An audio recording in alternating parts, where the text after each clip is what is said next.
ربنا هب لنا من أزواجنا وذرياتنا قرة أعين واجعلنا للمتقين إماما. A'udzubillahiminasyaitonirrajim. Bismillahirrahmanirrahim. Assalamualaikum warahmatullahi wabarakatuh. Alhamdulillahilladzi arsala rasulahu bil huda wa dinil haq liyuzhirahu 'ala dini kulli wa kafa billahi syahida syada la ilaha illallah wa syada anna muhammadan abduhu wa rasuluh la nabiyya ba'da. Qallallahu ta'ala fil kitabil karim. A'udzubillahi minasyaitonirrajim. Bismillahirrahmanirrahim. Inna anzarnahu fi lailatul qadr wa ma adraka ma lailatul qadr. Lailatul qadri khairum min alfi syahr. Tanazzalul malaikatu warruhu fiha biizni rabbihim min kulli amr. Salamun hiya hatta matla'il fajr. Shadaqallahul azim. Bagaimana kabar semuanya sahabat Al-Qudwah? Semoga senantiasa dalam lindungan Allah Subhanahu wa taala.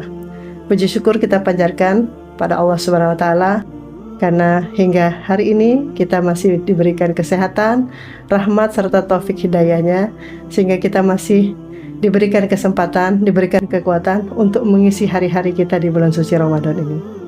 Salawat serta salam marilah juga kita haturkan pada Rasulullah junjungan kita, Nabi besar Muhammad sallallahu alaihi wasallam, pada para keluarga, sahabat, para ulama, dan orang-orang yang senantiasa istiqomah di jalannya. Mudah-mudahan kita pun menjadi bagian dari pengikut Rasulullah yang senantiasa setia mengikuti sunnah-sunnah beliau, dan kelak di yaumil akhir kita bisa mendapatkan syafaat dari beliau. Amin ya rabbal alamin. Baik sahabat Al-Qudwah yang dirahmati oleh Allah Subhanahu wa taala. Tidak terasa sekarang kita akan memasuki fase 10 malam terakhir di bulan Ramadan ini. Seperti yang kita ketahui bahwa Allah menurunkan begitu banyak rahmat dan nikmatnya di bulan suci Ramadan ini. Terlebih-lebih lagi di 10 malam terakhir. Seperti yang terkutip dalam surat yang sudah saya bacakan di awal tadi, bahwa Allah akan menurunkan satu malam yang itu lebih baik dari 1000 bulan. Malam itu apa? Malam Lailatul Qadar. Nah, para sahabat Al-Qudwah semuanya, di 10 malam terakhir ini, marilah kita berlomba-lomba kebaikan, mengerjakan sebanyak-banyaknya amal ibadah, supaya kita bisa menutup Ramadan ini dengan sebaik-baiknya. Amalan-amalan ibadah apa saja yang bisa kita lakukan? Tentu seperti yang sudah kita lakukan selama ini, dengan memperbanyak sholawat kita, dengan memperbanyak sholat kita, dengan memperbanyak sodakoh kita. Kita tingkatkan lagi di 10 malam terakhir ini, agar kita bisa memperoleh kemuliaan malam Lailatul Qadar. Dan di 10 malam terakhir ini Allah juga mengajarkan melalui Rasulnya untuk melakukan iktikaf. Apa itu iktikaf? Iktikaf adalah amalan sunnah yang dilakukan dengan cara berdiam diri di masjid. Kenapa berdiam diri di masjid? Supaya kita umat muslim lebih fokus dalam menjalankan ibadah-ibadah kita, mengisi waktu-waktu kita di detik-detik terakhir bulan Ramadan ini. Dengan kita lebih fokus, lebih khusyuk dalam melakukan ibadah-ibadah, tentunya harapannya ibadah-ibadah tersebut bisa diterima oleh Allah Subhanahu wa taala. Dan dengan kita beriktikaf di masjid, itu mempersempit ruang bagi kita untuk melakukan kemaksiatan-kemaksiatan. Maka dari itu sangat-sangat dianjurkan bagi kita kaum muslimin untuk melakukan iktikaf di 10 malam terakhir ini, agar kemuliaan malam Lailatul Qadar bisa kita raih. Lalu, apa syarat untuk melakukan iktikaf di masjid? Minimal paling tidak ada 5 yang seperti diungkapkan oleh para ulama, yaitu syarat pertama adalah beragama Islam, yang kedua berakal, yang ketiga bersih atau suci dari hadas besar dan hadas kecil, yang keempat memiliki niat, dan yang kelima adalah berdiam diri di masjid. 5 syarat tersebut paling tidak kita miliki sebelum kita melakukan iktikaf.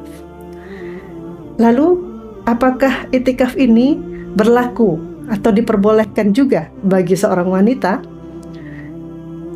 Pertanyaan seperti ini pun sudah terjawab melalui lisannya seorang Aisyah radhiyallahu anha. Beliau pernah berkata bahwa aku pernah meminta izin kepada Rasulullah untuk melakukan itikaf dan beliau mengizinkan. Hadis riwayat Abu Daud. Di sini jelas tertera bahwa seorang wanita muslim pun boleh melakukan itikaf. Tidak menjadi halangan bagi beliau untuk melakukan itikaf. Tetapi kemudian muncul pertanyaan, bagaimana bila perempuan tersebut sedang terjadi haid atau sedang mengalami menstruasi? Apakah tetap boleh melakukan itikaf di dalam masjid? Para ulama sebagian besar bersepakat bahwa halangan atau haid atau menstruasi itu merupakan hadas besar. Seperti syarat yang sudah disampaikan tadi, bahwa syarat dari itikaf adalah bebas dari hadas besar maupun hadas kecil. Maka dari itu, kepentingan untuk beritikaf lebih baik ditunda. Jadi bagi wanita yang sedang mengalami menstruasi atau haid, maka tidak dianjurkan atau tidak diperkenankan untuk beritikaf di masjid. Lalu bagaimana, pertanyaan selanjutnya, para wanita ini agar tetap bisa meraih kemuliaan di malam Lailatul Qadar, sedangkan mereka tidak bisa beritikaf? Tentu Allah pun memberikan jalan keluarnya agar para hambanya yang wanita muslimah ini pun tetap bisa melakukan atau mendekatkan diri padanya. Banyak amalan-amalan ibadah yang tetap bisa dilakukan oleh para wanita ketika masa haid dialaminya. Apa saja? Yang pertama, para wanita yang sedang halangan atau yang sedang haid itu tetap diperkenankan untuk berzikir kepada Allah dengan mengucapkan kalimat-kalimat thayyibah seperti tahmid, tasbih, takbir, istighfar.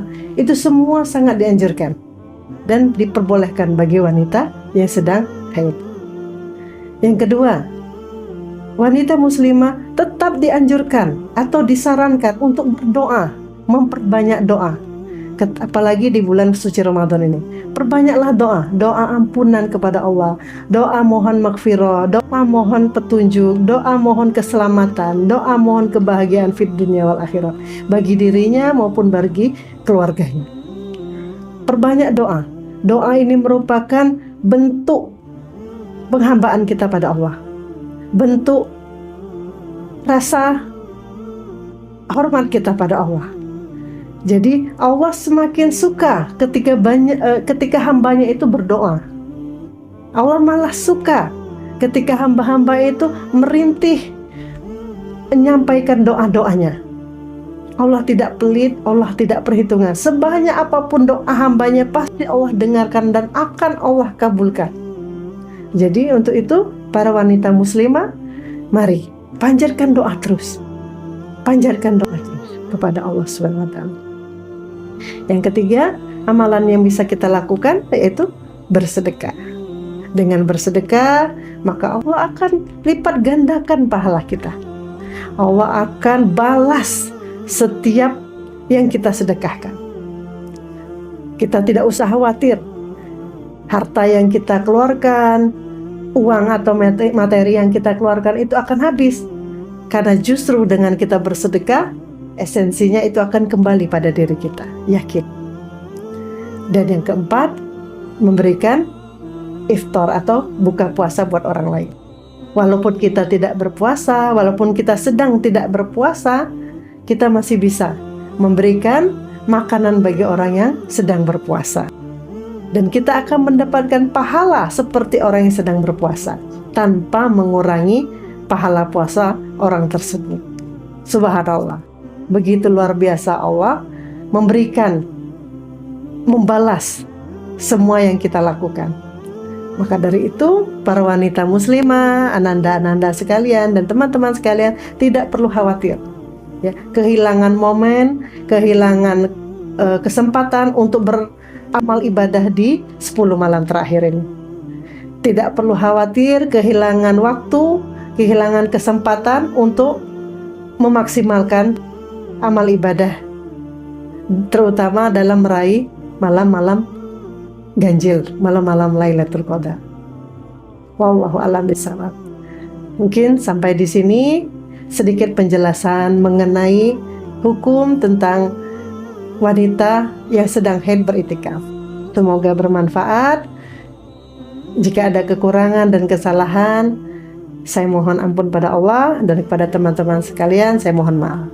Saya akhiri, bila taufik wal hidayah. Assalamualaikum warahmatullahi wabarakatuh.